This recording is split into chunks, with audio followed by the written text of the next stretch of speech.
முதல்ல தல அஜித்துக்கு வந்து இதை செய்யுங்க, அதுக்கப்புறம் வந்து நான் எல்லா விஷயத்தையும் தெளிவாக பேசுகிறேன், அதிகமாகவே பேசுகிறேன் அப்படின்னு சொல்லி யோகி பாபா அவர்கள் ஒரு விஷயம் சொல்லியிருக்காரு.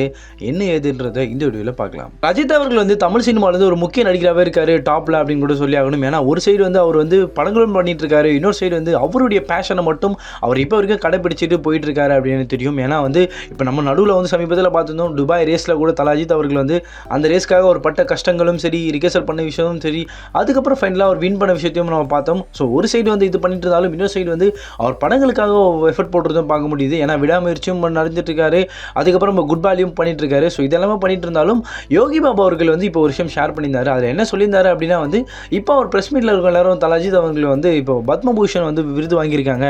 ஸோ இதை குறித்து நீங்கள் என்ன நினைக்கிறீங்க அப்படின்னு வந்து பிரஸ் மீட்டில் இருக்க எல்லாரும் கேட்டிருந்தாங்க. அப்போ வந்து அவர் என்ன சொல்லியிருந்தாருன்னா வந்து, எவ்வளோ பெரிய விஷயம், அதாவது இந்தியாவில் வந்து ஒரு 3வது குடிமகனாக பார்க்கப்படுகிற அந்த விருது தான் வந்து இந்த பத்மபூஷன் விருது. ஸோ இந்த விருதை வந்து தல அஜித் அவர்கள் கொடுத்துருக்காரு அப்படின்னா கண்டிப்பாக இவருக்கு வந்து ஒரு பாராட்டு விழாவே நடத்தணும். இவருக்கு வந்து ஒரு பெரிய ஒரு ஃபங்க்ஷன் மாதிரி நடத்தி வந்து பேசணும். அது கண்டிப்பாக வந்து இந்த நடிகர் சங்கம் எல்லாரும் இது செய்யணும் அப்படின்னு சொல்லி யோகி பாபா அவர்கள் ஒரு கோரிக்கையும் வச்சிருந்தாரு. அதே மாதிரி என்ன சொல்லியிருந்தாருன்னா வந்து, அவரை பற்றி எதனா சொல்லுங்க அப்படின்னு கேட்கும்போது கூட என்ன சொல்லியிருந்தாருன்னா, கண்டிப்பாக அவருக்குன்னு ஒரு விருது விழா நடத்துங்க, அந்த விருது விழாவில் கண்டிப்பாக அவரை பற்றி நிறைய விஷயம் பேசுகிறேன் அப்படின்ற விஷயத்த யோகி பாபா அவர்கள் ஒரு மாதிரி பயங்கரமாக சொல்லியிருக்காரு அப்படின்னு தெரியுது. ஸோ இதை குறித்து உங்களுடைய கருத்துக்கள் என்ன என்பதையும் கமெண்ட் செக்ஷனில் சொல்லிட்டு போங்க.